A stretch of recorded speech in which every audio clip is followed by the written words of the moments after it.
Hey, it's TDA and welcome back to Astro Colony. Today we are going to do something very vital to our sanity, and that is construct a few of these things over here, and maybe something like this, because we want to build a docking station. Now, in order to build a docking station, we are going... Is it called a docking station? Yeah, it is called a docking station. We need this research, so there we go.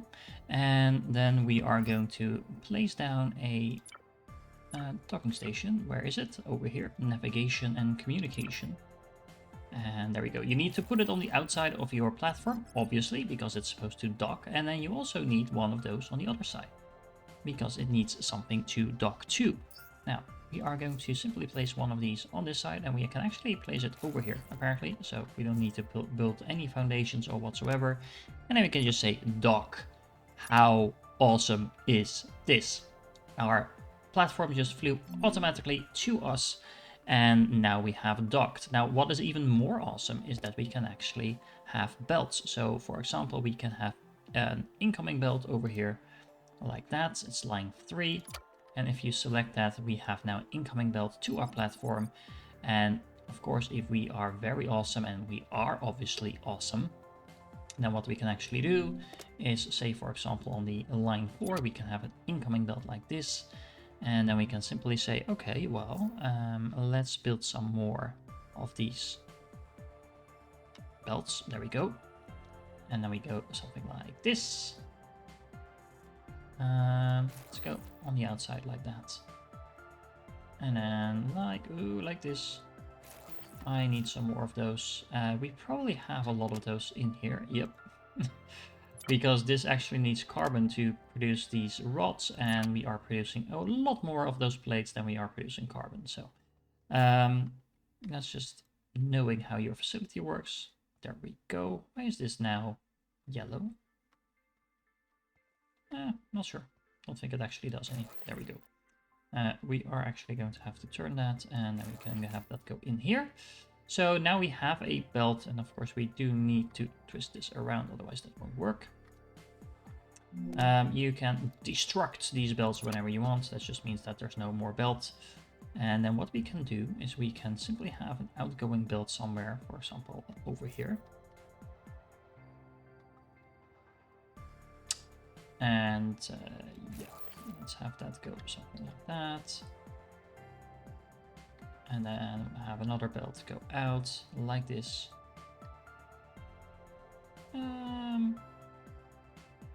Let's do it like that. Twist that around a little bit.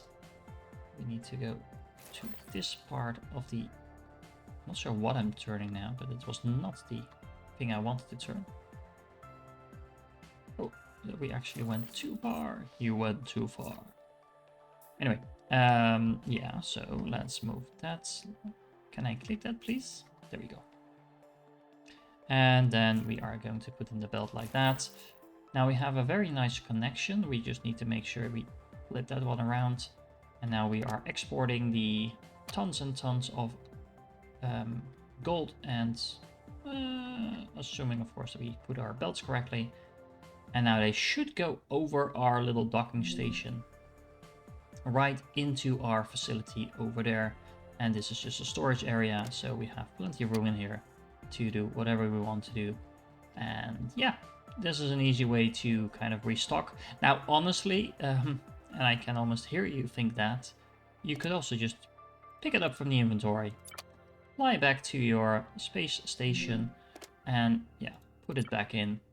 But that implies doing stuff manually. We don't like doing stuff manually, of course. Well, a lot of stuff on me that I actually don't need. But anyway, this is one thing you can do, and by doing it like this, assuming, and of course, you once again do the belt correctly, it's quite impressive to kind of see your belt doing like this. And the interesting thing, if you do it like this, is that you can simply just dock to a planetoid and just wait for that, and then you will be resupplied automatically. Now, of course, you could double up on these belts just to make sure this goes even faster. Yeah, to be honest, it's not a big deal if you don't bother with that or anything like that.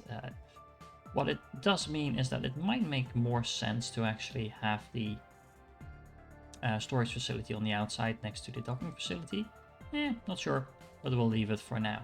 Now, what else do we want to do in this episode? Well, we have quite a few more resource items to explore.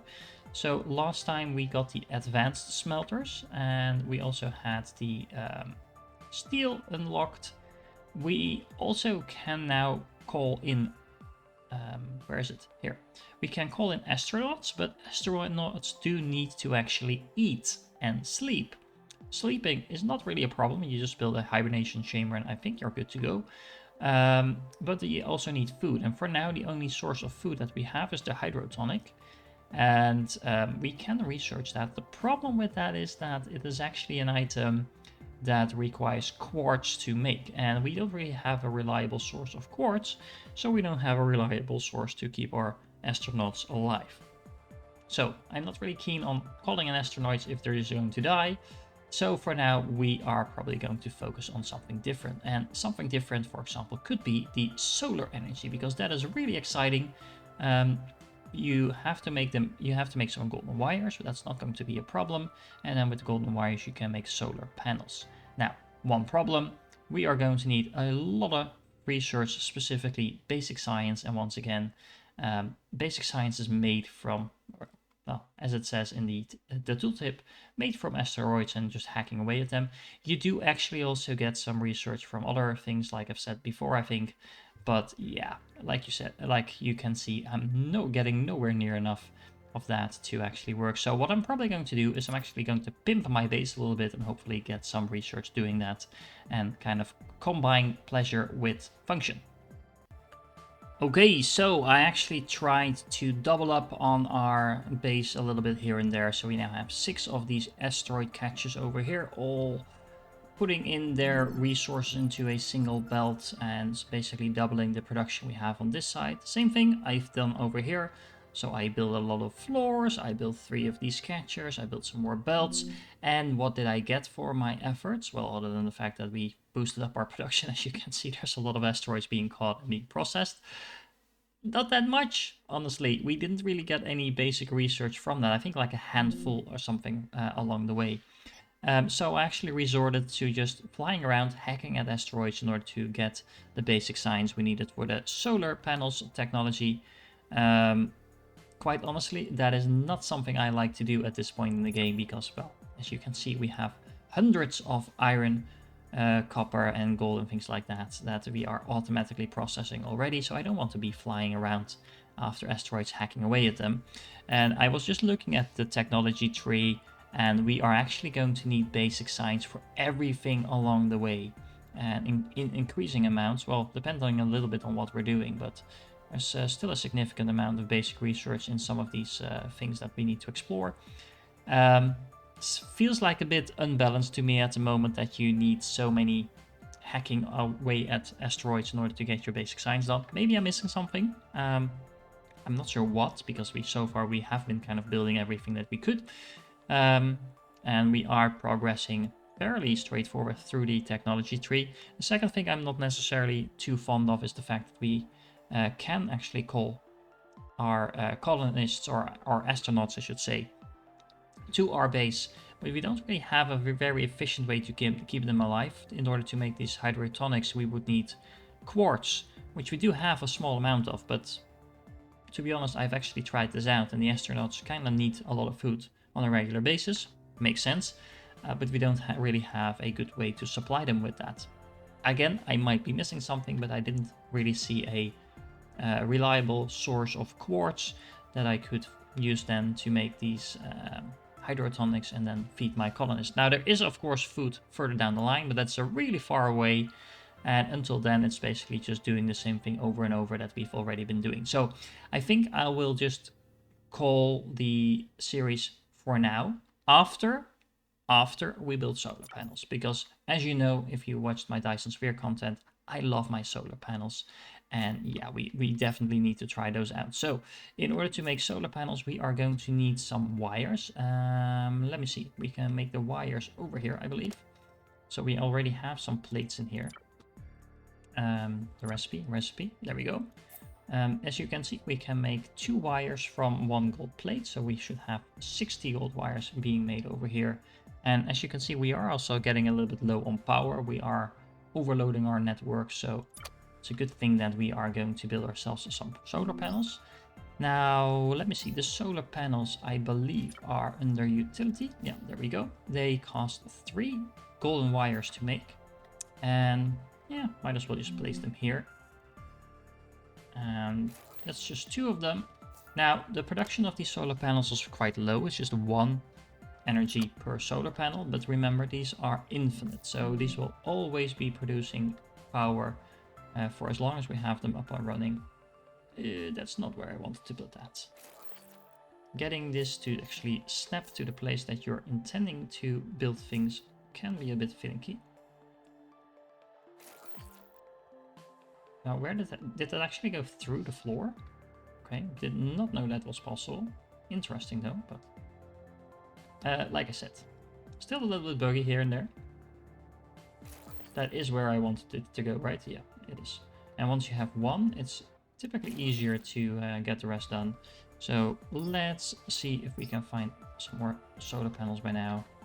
Yeah, we have a bit more now. There we go.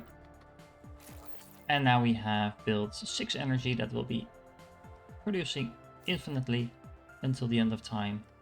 And even though that might not sound like a lot, you do have to realize that one of these carbon facilities usually produces 10 energy, as you can see, and it needs a constant supply of carbon to do that. Not the most complicated, we've been doing that for a long while, but of course that does mean that you need the carbon to come from somewhere, so either you need to be asteroid catching, or like on our mining planet, you need to make sure you have carbon. The carbon on the mining planet will run out at some point, probably not before we mine everything else on the planet, so not the biggest problem in the world, but solar panels are a good backup. And considering there are asteroids flying around that produce gold as well, yeah, we also have some iron bars to spare here. Not iron bars, gold bars to spare here and there. I think we have some in this inventory as well. You can see we have plates in there as well. So all in all, it's not the most expensive to make those solar panels, and you only need to build them once. So really like them. For now, I am going to stop this series until we get a few updates, and then maybe explore this after they rebalanced a few things. The game is still in beta, so remember you can't actually get it. The beta was sold for a while. The last time I checked the website, it was not available anymore. As far as I understand, when you get access to the beta, you don't necessarily also get access to the game. So that is something to make sure that you know what you're buying before you're buying it. The beta is fun to play around with, but yeah, think about whether or not you want to spend money on an unfinished game, or if you would rather just put it on your wish list and see what it looks like by the time it gets out. It is really fun. It reminds me a lot of kind of a crossover between Dyson Sphere and Satisfactory. Obviously, it's closer to Satisfactory than anything else, considering the first-person build type of thing. But yeah. Alright guys, I hope you enjoyed this first look at Astro Colony, and don't forget to tune in for my next episodes. I will be exploring some more games as we are waiting for further updates on Dyson Sphere. I will of course also be continuing my Dyson Sphere series, but while we're waiting for the combat update to come along, I figured we might as well check out some other games as well. So, I hope you enjoyed this one, and I will catch you in the next one.